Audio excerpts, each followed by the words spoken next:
Alright guys, this is going to be the first episode on Black Ops 7. This is going to be Play Like a Pro SIB edition. This is going to be an absolute pleasure to be able to do this episode of someone who I know really well. I worked with him on New York. Now, to give you an overview on SIB, I call him the damage dealer. This guy has one of the most aggressive playstyles in the CDL. He's an AR player, but he has this tendency to take Charles like an SMG. One of his greatest abilities is reading the game and then positioning himself as though he's a traditional AR, but then not being afraid to get mixy and utilize his mechanics in order to get the kill, you know, buy time, trade, that sort of stuff. And that was one of the biggest reasons why going into NYSL 2024 that I wanted him.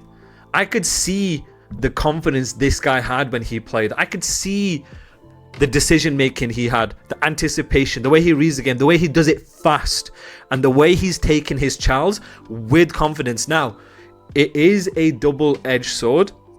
You could stay alive and you end up dying, losing progression, but as he matures, he's gonna, you know, he gets better and better and better at balancing his pacing. So let's watch in. What I want you to do, guys, is we're going to be focusing on number 3 on the minimap. We're going to try and break down what we see on the screen, and we're also going to try and break down what we see in the minimap and give you guys some takeaways. So let's get right into this. Okay, 42 seconds left, rule of 20. Let's see what he does off spawn. Your spawn tells you something. He gets basically a no map progression spawn, refilling through time. Let's see what he does here. Keeping the game controlled. This is a fantastic thing that I want to see. Understanding what he needs to do in the moment, understanding his role in the conveyor belt system. Sometimes, guys, doing nothing, even for a high impact player like Dante, is the best case. He's keeping the game controlled, allowing number 1 to play sort of like an aggressive position past the 50 yard of the time. Keeps the game controlled. Now, once he dies, he's going to refill his position. Now, let's note what he's doing. Look at the way he's taking his child. Aggressive. He's taking a fight with Neptune. And that is a common tendency that you will see with SIB the more you watch him. He's not afraid to play with pace in order to take fights with a teammate. It's almost like this SMG tendency he has. He's always trying to bang. Not only is he playing his one, doing his job to play his one, but he's also trying to think, how can I help you and deal damage with you? When you have someone who has this aggressive, proactive playstyle, it makes the game easy for someone like Neptune because you've got like a sentry turret like watching over you essentially. So taking fights, reshifts over, understands, okay, nobody's watching this. That's his job in the moment to pick up P1, predicting in case anyone is coming there. That's his responsibility. Now he's playing towards time, 28 seconds left. So now you'll see Paris try and macro determines the micro. You'll see Paris try and push forward, flip behind, get the spawns for P2, and then play the wave from there. So right here, Dante's taking Charles. He's getting info on 5 and 6.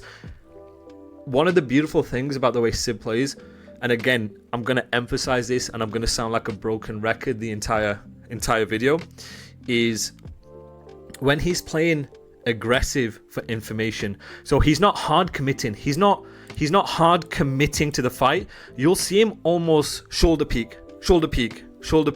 But what that does is that gets information on 5 and 6, but then 5 and 6, it causes them to hesitate. Either he gets bullets into them, which gets them weak, which then means, okay, they'll have more often than not, like they'll hesitate. They ain't just going to be banging out. But then that information is going to be useful for 2, useful for 4, useful for 1. And it allows the entire team to do something with that while also buying himself time. So you'll keep seeing that. Look how he keeps shifting across to try and get that aggressive information, or at least get bullets in to people. Right here, they spawn him out. Now he's going to activate off this. Dies, but you see, you're starting to see the tendency that he has of playing aggressive. Right, let's see what he does off spawn here. Ends up spawning out. And he doesn't spawn where he think he should spawn. So that's telling you, okay, the enemy team's blocking somewhere. So he's going to be calling that instantly. And where he spawns is telling you where at least their furthest pressure is going to be. And he knows in the moment that number 1 is counter blocking, meaning both 5 and 1 are blocking both teams from spawning at the back here. So he will recognize in the moment, right, one person's gonna be to my left. If he's reading his mini-map, if he's reading his kill feed, if he knows his internal timings, he's like, right, somebody is going to be in my left. It's as simple as this.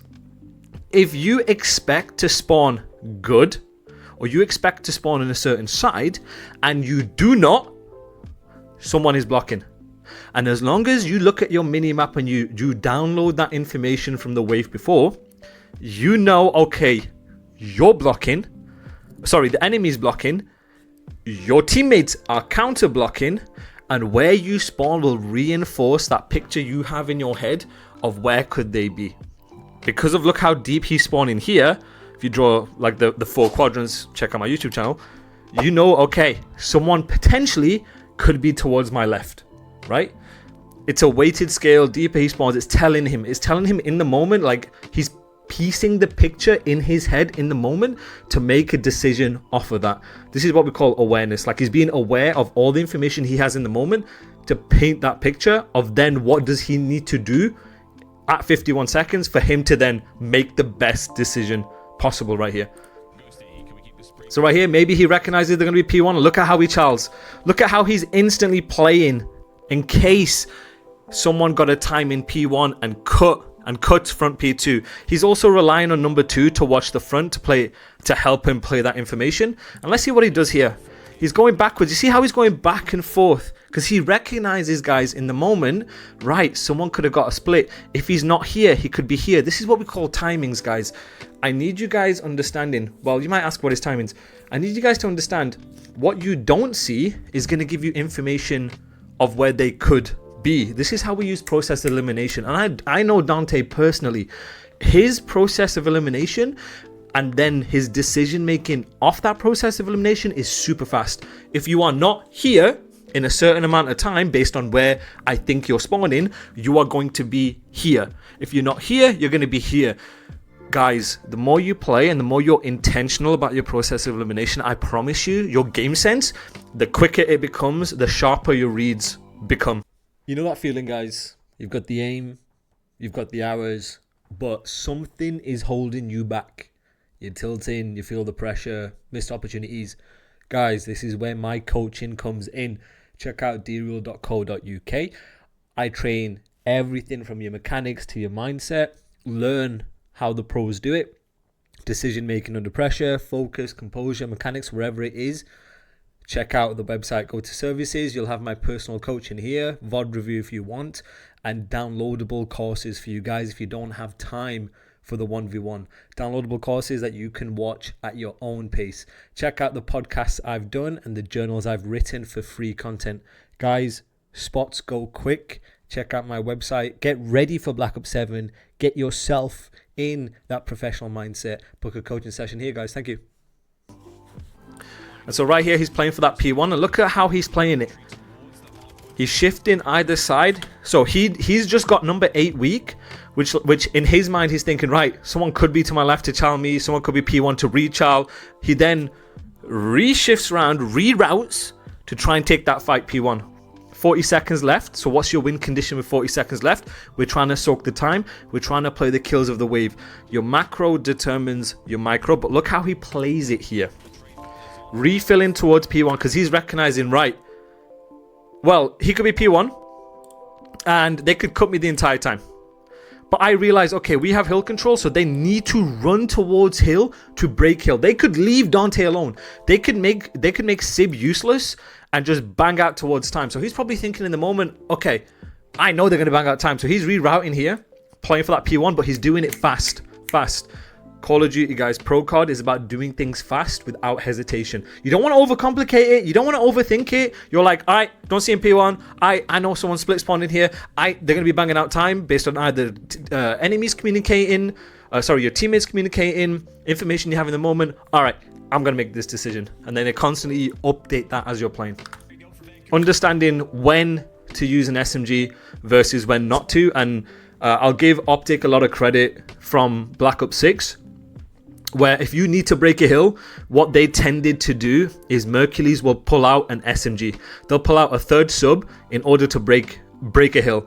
You will see this quite a lot here. So for hills like P2, for example, or P4 or P1, if you need to break, you will see the second AR pull out a third SMG, because you need pace. You need to put yourself in close range gunfights. So an SMG gives you the highest percentage chance of winning your gunfights in order to break. So you'll start seeing Dante pull out an SMG, put pressure on, and play with pace and play with speed. You see it here, jumping across the wall. First guy in the flow, dragging aim assist for number 4. That's how they play this conveyor belt system. This is how they flow. This is how they trade. I'll do a video of understanding exactly when to pull out an SMG. Now you go. He gets 2 kills with his SMG. And I want to highlight one of the most beautiful things that I love to see here, right? Is you might ask, well, coach, what's so good about this? What's so good about what SIB's doing here? 7 seconds left. This is how I know Dante is thinking ahead. This is how I know SIB is playing ahead. He is what we call holding progression. He knows, right, we have scrap. I know where you guys are spawning. You guys are going to rotate, right? You're going to be at best in a 3 versus 4 for new. He looks at his minimap. He's downloading the information of his minimap. He's understanding, okay, I cannot do anything on my own. Therefore, I am going to play a position where I'm holding an off angle in either to play a scam to hold progression so my teammates can get to me. This right here is an example of SIB not doing too much. He understands, this is situational awareness. He understands the situation he is in, and he's making the best decision possible for the entirety of the team. I have seen players on rotation in my 8s, they will bang out on their own. But this is what we call a hero play, guys. You can bang out on your own. You might get 1. You might get 2, right? Best case, you might get 2. But you're going to get traded. Traded meaning going 1 for 1. So then, once you get traded, you don't have map progression for new. The enemies are just going to spawn next to the new hill. They're then going to have power positions for the new hill. And then they're going to be able to give themselves the best chance of winning the next wave. What Dante is doing here is what we call a proactive decision. He is staying alive, holding progression in order to play a scam kill, meaning enemies give him a free. He's focused on the front of his screen, playing a position with his SMG, and he's trying to get that opening for his teammates to get to him. This is beautiful. This is what I like. And once he realizes, okay, nobody's here, then he'll start to activate. You see that? Let's look at him right here. Look at him. He's playing a guarantee kill. He's playing a scam hill because he's expecting Vancouver to be in these power spots first. He's expecting multiple players of Vancouver to be in these power spots because he's expecting Vancouver to have initial control. Your macro determines your micro. He's playing a credit position to try and get 1 in order to buy as much time for these guys to get towards him. This is why holding progression is really important on rotation. This is the difference between what you guys will do, we make hero players, versus what a pro player will do. Now, he ends up making a hero play anyway, but that's besides the point. He's thinking he has the timing to do so. So right here, very good job from him. Now, he ends up going anyway, which kind of defeats the point, but he's trying to go while his teammates are getting towards him. So that's the core message I want to sort of give you guys. Now, if I was say coaching Dante still, I would say, Dante, big man, just stay there. Just stay, relax, keep it easy. You have all the time in the world, Dante, and wait for number 4, wait for number 2 to get to you, right? That would be my only suggestion for him. But other than that, he played it very, very well. Okay, let's see what he does off spawn. His spawn will tell you at least where one person is going to be. There you go. You don't spawn where you expect to spawn. You don't spawn here where you expect to spawn. You don't get a no map progression spawn, or you don't spawn on top of a teammate. Well, that will tell you where at least one person is.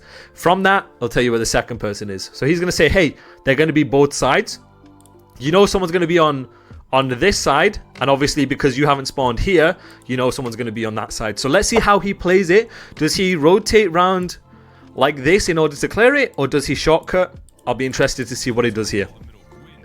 There you go. He understands this. He understands, okay, someone's going to be on this side. So he's playing to refill this lane in order to get to number one. You start seeing him here. He's the third guy in the flow, so he's taking Charles off his teammates. Again, your kill feed is very, very important, because once you start to have numerical advantage, notice the tendencies that Sib has. He will play super aggressive with an AR. It's a mini game within the mini game, right? So right here, they're in a 3 versus 2. And you'll start to see them challenging off each other in order to guarantee the trades. And that's why having an aggressive, fast player, a fast assault rifle player is very important, because that's how you maximize the advantages you get. And that's how you start to punish teams when you take fights together. One of the worst things you can have is him just ironing here when they have numbers, and then them two are essentially taking individual fights, right? So Sib does a fantastic job of getting involved with his teammates to take the same fights. And that's essentially what Call of Duty is. So right here, look at him taking the fights with an AR. He's not just sprinting out, sliding towards hill like a lunatic. When you challenge with your teammates, there needs to be a degree of control. You can't just run out and bang. You have to keep it controlled. You have to keep it calculated. You can't just be caught sprinting, because now you're scamming. And scamming meaning you're giving them a free kill. So look at the way he still challenged with an AR, ironing him, but it gives number 1 and number 4 the ability to try and push up and take fights together. There you go. He gets that kill. Now he's weak. He's going to expect number 4 to run ahead of him while Envoy challenge is over. You see that here? And now, as an AR player, once you win that wave, at 40 seconds left, what's your win condition? Your macro serves your micro. Your win condition with 40 seconds left is to soak the time. You know where they're spawning. You know, because there's 40 seconds left, they might take routes to break because you've got full control. You're predicting ahead. You're anticipating ahead. You also know that they need to hit the time. They can't give you the entire 40. So you're just playing a power position. You're holding an angle based on what your teammates are doing. So his job right here is to hold this and play information for this, while also positioning himself with the weapon that he has to give himself the highest percentage chance of winning either the next wave, winning the next kill of the next wave, or getting information as quick as possible. So he plays it here, and we'll see how he takes these fights when 6 and 5 end up trying to play for this hill. So look at him here. We keep watching him. Now look at him. This is what I call the damage dealer. He doesn't care who you are. If he sees you, he's gonna challenge you. It's gonna be an all or nothing. He's gonna put damage down. And again, this is the double-edged sword about Sib's playstyle, is he will get damage into you, and he will get the kill or he will die. But if he gets the kill, great. They have numbers in a trade. If he dies, well, if he's got bullets onto this guy, well, this guy can't push. He can't push freely and safely. So it's almost like you got to pick your poison with that sort of playstyle. So look at him. He's continuing to watch. Challenges number 6, ends up dying. You see it here. Pushing out with his teammates. 30 seconds left. They're going to play the wave. He's just going to hold the time. There you go. This is the growth that Sib has had, because I promise you, if this was my team, I'd be like, Dante, are you banging out again? And then he scams, right? And then he dies, which is again a double-edged sword. But on this game and on Black Ops 6, when you get a clean wave with more than 40 seconds left, you cannot double scam. He's in a position where he can use a free life if he wants to, right? He's letting the game come to him because Envoy allows Sib to fight off him. So all Sib needs to do is he could play to continuously jump up and play information. He could shoulder. He can use his AR for the highest percentage gunfight that he can. But most importantly, he's bouncing it off Envoy. This is where I'm proud of Sib right here, of him not double scamming. And he's just playing his life. Now, hopefully you don't die, because I'm going to look like a bloody idiot if you die. And there you go. Envoy, because he's shouldering, he's in a power spot. So right here, slowing the game down, in a power position with an AR, shouldering if necessary, get information on this side of the map, while Envoy has information here, plays off Envoy. This is how you then employ teamwork. This is how you use teamwork. You're fighting off each other. That's how setups become incredible. The whole point of a setup is I know where you're spawning. I know where you're coming from. Let's play the best positions that we can, and let's make sure we're taking the fights together. The best way you do that is, okay, if I challenge you, I'm going to be dead from him, and vice versa. If I challenge you, I'm going to be dead from him. So these are the little things, guys, where if you're wondering, well, why can't I hold that much time on hardpoint? Well, the reason is because you're not getting into good positions. You're either not using your free life, or you're not in good positions to play trades in the first place. So good job from Dante there. Oh, shit. All right, let's see what he does here. Rotating with his teammates. His teammate have progression here, so he's helping his teammates trade. Really good job. Now he's gonna play a power position for this wave. Look at him. Look, bro. Look at him. All right, bro. This is the Sib special right here. He has just slide cancelled. In his head, he knows where you're spawning. In his head, he has a general idea of where you're going to be in the moment. With 7 seconds left, he's following a teammate to trade. Keep it stupid simple, right? He's following a teammate to trade. They've just made a kill on Gwyn. They're looking for 3, right? They know one person's basically just come off spawn, so they're looking for 2. He plays a good position because he knows where you're going to be coming from. He slide cancelled onto here. Pop glitches, basically goes underneath the cover, pops out like a little lemur, and basically cameras the guy and kills him. Watch this. Like, you can't even see him. You lose aim assist when someone does that. He one pumps the head glitch. He's one pumping the head glitch. We gotta make sure it's a one pump, or we gotta give him a red card if it's 2. He one pumps it and takes that fight. Look at him. Look how annoying that is. And this is all instinct, guys. He's not thinking about it in the moment. You don't think about doing it. This is instinct. This is purposeful practice, which translates into instinct and muscle memory when you play.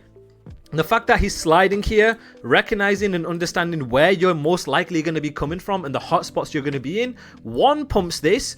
The one pump is a form of a camera, meaning you see them before they see you. They lose aim assist on you because you're one pumping. He readjusts mid gunfight and he kills you. This is why this guy is a damage dealer, because he knows how to consistently do things like this. Look at him. Slide cancelled. Boom. Sees you. Boom. Mid gunfight. One pump. Boom. You lose aim assist. Peeks out. You're dead. And this, guys, is the value of a good position. And it's a good position for a reason. And now they're going to play the wave. Look at this. And he's still in a good position, buying time for his teammates, which then number 2 is in a position to then trade number 5. But obviously Vancouver kill them all. But you get the idea. All right, let's see what he does off spawn here. He gets one. First guy in the flow, doesn't hesitate. He's sliding.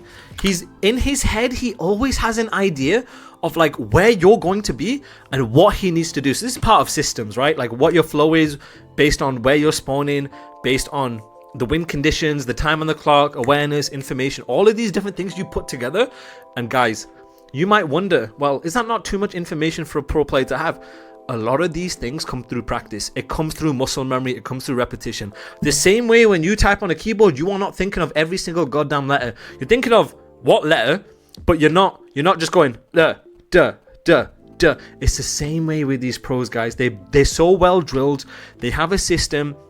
They know what they need to do in the moment because of the amount that they play. It just becomes second nature and muscle memory to these guys, because at the highest level, the game is fast when it wants to be, and they get into good positions faster than you. Okay, let's see what he does here. I mean, he gets 2-piece, this is what it is. All right, 30 seconds left. So what's the win condition here? They're trying to get to time. We can soak at least another 20 seconds from this. He's playing a good position, good nade, good use of a nade. You use your Semtex to nade common spots.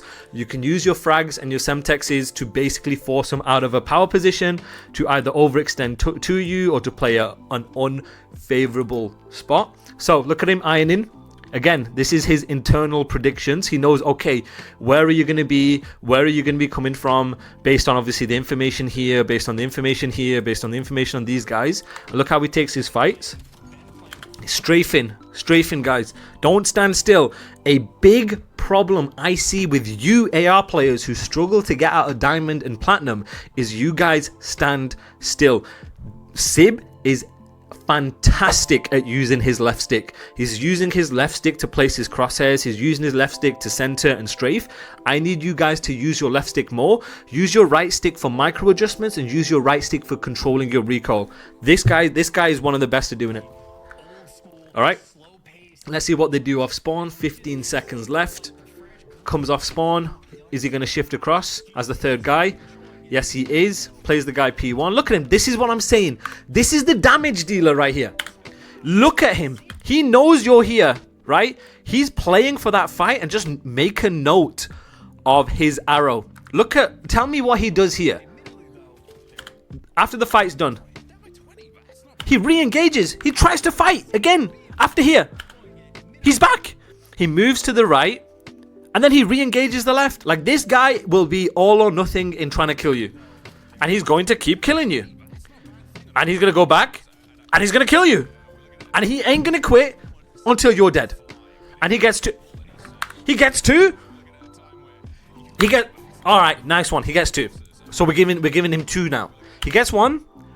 And then again, in his head, he's one step ahead. He's playing ahead. He's thinking ahead, guys. Don't just react to what's going on right now. You need to think and predict ahead. He gets one, and he's predicting the next hotspot. In this case, it's obvious where they're going to be. They're just on hill, right? And then he's without hesitation, quick, with speed. He's playing the second guy instantly. And this requires confidence, right? This is a no hesitation confidence play. And this is one of my favorite attributes of Dante as a player. Is he is super confident. When you are super confident and you're super assured of what's going on in the map and you don't hesitate in your decision making, even if it's right or wrong, there's no delay, there's no buffer in the decisions you're making. It's just instant. And look how he's instantly playing the kill on number 5. And that is a big problem that I watch you guys in 8s, in ranked, is you'll get one kill and you'll have like a pause. You'll have like a buffer of you're not sure what to do next. Guys, when you're playing, you need to be thinking ahead. You need to be thinking, where is everyone? What you need to do? All these different pieces of information. And the more you do it, the better and faster it will become. And look how he just challenged number 5 instantly. No hesitation. Slide cancels out. Heat checks number 2. He don't care. He's going to heat check you because he has confidence in his ability and talent to kill you. People ask me, I'm going to go on a bit of a tangent. People ask me, what is the most common trait that I see from a lot of these top players? And the biggest one is the confidence that they have in the fights that they take, the decisions that they make. Sure, everyone makes bad decisions, but they minimize the amount of hesitation that they have in any decision that they make. They are fast, right or wrong. Doesn't matter. I would rather you make a bad decision or a wrong decision and you don't hesitate. And the reason for that is you're getting all this information in the moment. You've got all this awareness in the moment. All this static information. You've got predictive modeling. You're predicting where people are going to be. You know what you need to do in a flow. You're deciding and you're evaluating the right decision. But where a lot of you guys fuck up is you hesitate. Then you don't have the timing. Then the timing's gone, or then it's not the right play because you've wasted 2 seconds deciding what you want to do. Lack of hesitation, even if it's right, even if it's wrong, the speed of your play. Now, it doesn't mean you play at 100 miles per hour. No. A good decision could also be playing your life, like we saw in the first rotation, holding progression. Once you commit to a play, you gotta commit fast, whatever it may be. Ends up dying. It's fine. He's going to spawn in anyway. Look at where he spawns. That'll tell you where their furthest pushed out guy is going to be. The skull ends up dying. He's now refilling through time. He's going to play to trade this. Now he's going to back off and keep the game blocked. Has an SMG out. Again, your SMGs understand when to pull it out, when not to. 23 seconds left. 20 seconds. They're going to try and play for initial. He's going to deny the furthest route. They're going to keep, when you have progression, you're going to keep progression by trading. Keep it stupid simple. Do it fast. He's picking up the hardest lane. And now he's playing it with his SMG. He's playing an angle and a power position with his SMG. 18 seconds left. Once he doesn't see anything, he'll talk to his teammates. Yo, I don't see anything. There could be X, Y, and Z. Still holding it. Still holding it. Now, once his teammate dies, he'll... I'm assuming with 12 seconds left, he'll push this and his teammates will pick up the right. Which he does. He uses the jump. Plays off Ghosty. Which Ghosty does a good job here. Plays off Ghosty as a second guy in the flow. Then gets the time. Denies pressure. One of them is going to pick up the right with 7 seconds left. I imagine they should. He's playing aggressive. And again, this is the damage dealer right here. He's looking for damage. He's looking for information fast. Dies. And this is the double-edged sword. It's brilliant. It is fantastic, his aggression, when it works. But there can be a lot of times, especially when we teamed, where you can just scam. But this last situation is okay because he's going to spawn next to the hill. Why? Why would he spawn next to the hill? Well, we're layering. We denied their map progression. So Dante has a free life. So in that situation, it was good for him to do. Now he's the last guy in the flow. So he's just going to keep the game controlled. Look at him hanging back a bit. His teammate dies. So he's going to push up to try and trade without any kills being made. And look how he's playing it. He's going to play aggressive. Yes. Okay, let me see this. Hold on. So he jumps across. Charles slide cancels the left. And this is, again, this is a fantastic example of playing ahead and predicting ahead. He only sees one guy in the hill. So he's thinking, right, where's your teammates going to be? And look how he's playing for his teammates first, rather than trying to overextend and chow this guy and then expose his back to the teammates behind. So he's playing this kill first, and then he will play for Gwyn. Look at him. Plays for that kill first, and then now he's trying to play for Gwyn. Then he... Hold on. So let's slow it down. Plays for him, and then he slides... Because in his head, he's predicting where the next guy's going to be on hill. Because Gwyn's just got... I'm looking. Gwyn's got a kill. So he's instinctively sliding to try and chow that. Look at him. Oh my god. And he kills a guy.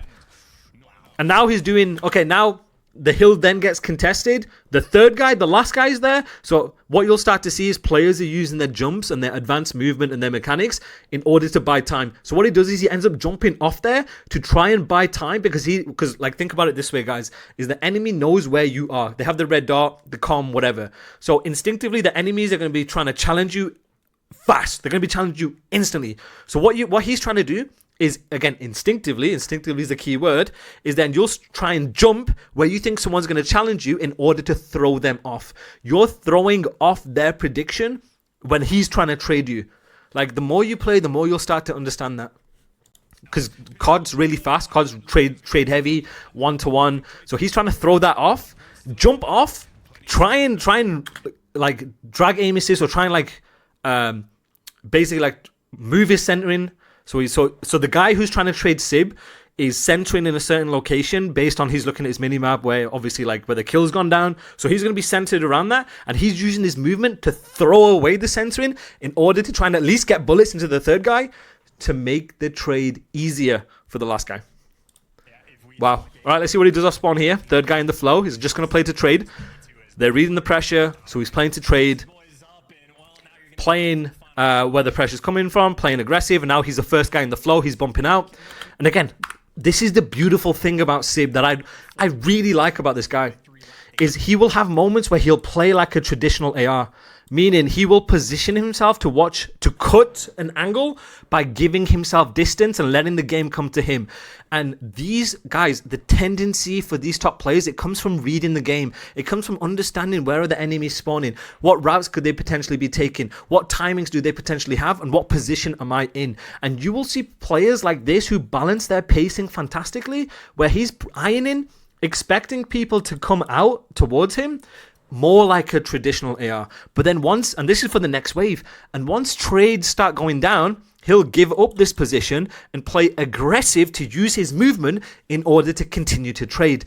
This is why this guy is good. This is a tendency I need you guys to start developing yourselves if you want to play like Sib. So look at him ironing. And now he's getting active, involved. You could argue, okay, maybe don't. You shouldn't do that. Keep holding what you're holding and trust Neptune. But you get the idea. But yeah. Hopefully you guys can see some of the tendencies that Sib is showing right now on this game. And the speed and the pacing that he has with the gun that he's using. And the ability to change weapons based on the situation. Alright guys. So that was Play Like a Pro. The first episode on Black Ops 7, and it was a pleasure to do Sib. Let me know in the description, let me know in the comments below who you want me to do next.